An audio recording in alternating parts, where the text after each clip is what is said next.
पुणे जिल्ह्यामधील कोरेगाव भीमा येथील जयस्तंभास अभिवादन करण्यासाठी 1 जानेवारी रोजी देशभरातून लाखो अनुयायी अभिवादनासाठी येत असतात आणि हा दिवस शौर्य दिवस म्हणून ओळखला जातो। यंदा अनुयायींची वाढती संख्या लक्षात घेता जयस्तंभ अभिवादन सोहळा 31 डिसेंबर आणि 1 जानेवारी रोजी आयोजित करण्यात आलाय। पाहूयात या संदर्भातला हा रिपोर्ट।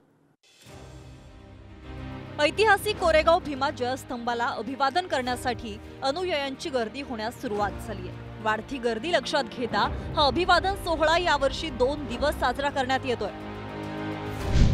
31 डिसेंबरच्या मध्यरात्री 12 वाजता फटाक्यांची आतषबाजी, 1 जानेवारी पहाटे उपमुख्यमंत्री अजित पवारांची जयस्तंभास मानवंदना, 1 जानेवारी सकाळी 8:30 वाजता समता सैनिक दलाची मानवंदना परेड, बँड पथक संचलनासह 800 पेक्षा अधिक समता सैनिक सहभागी होणार।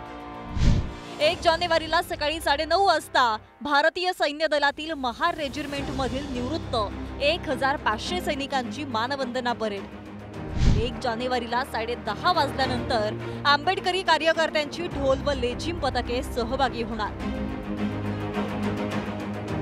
लाखो अनुयायांची उपस्थिती होणार असल्यानं या परिसरात पोलिसांचा मोठा बंदोबस्त तैनात करण्यात आलाय। सीसीटीव्हीद्वारे परिसरात नजर ठेवली जाणार आहे। 1 जानेवारी रोजी राज्यातूनच नाही तर भारतातून लाखोंच्या संख्येनं अनुयायी हे कोरेगाव भीमा या ठिकाणी येत असतात। आजपासूनच पोलीस जे आहेत ते या ठिकाणी आपल्याला तैनात असल्याचं बघायला मिळतंय। 31 डिसेंबर आणि 1 जानेवारी या दिवशी जवळपास 3200 पोलिसांचा जो बंदोबस्त आहे तो या सगळ्या परिसरामध्ये असणार आहे आणि या सगळ्या येणाऱ्या अनुयायांसाठी म्हणून पोलिसांचा जितका महत्वाचा वाटा आहे तितकाच इथल्या वेगवेगळ्या गोष्टींचं नियोजन, पाण्याचं नियोजन असेल किंवा शौचालयाचं नियोजन असेल, मंडपाचं नियोजन असेल, ते इथले अनुयायी दरवर्षी करत असतात आणि याच संदर्भानं जो जयस्तंभ आहे त्याची सजावट देखील तितकीच महत्वाची असते। 2 दिवस होणाऱ्या या सोहळ्यासाठी वाहतूक व्यवस्थेत बदल करण्यात आले। 31 डिसेंबर ते 2 जानेवारी पर्यंत पुण्यासह मुंबईला जाणाऱ्या वाहतुकीत बदल केलेत। अहमदनगर वरून पुण्याकडे जाणारी सर्व वाहतूक दौंड सोलापूर महामार्गाने वळवणार आहे। मुंबईकडे जाणारी वाहतूक कल्याण बायपास वरून माळशेज घाट मार्गे वळवण्यात येणार। 31 डिसेंबरला रात्री 12 वाजल्यापासून 2 जानेवारीला पहाटे 6 वाजेपर्यंत लागू राहणार हा आदेश।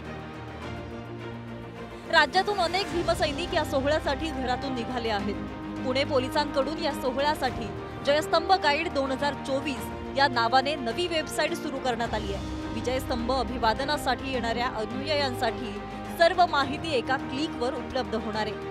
अभिवादनासाठी येणाऱ्या अनुयायांना पेरणे येथे पोहोचण्यासाठी लागणारे सर्व मार्ग, पार्किंगची व्यवस्था, बंद रस्ते आणि पर्यायी मार्ग यासह PMPL बसेस आणि वैद्यकीय सेवांची माहिती देखील या वेबसाईटवर मिळणार आहे।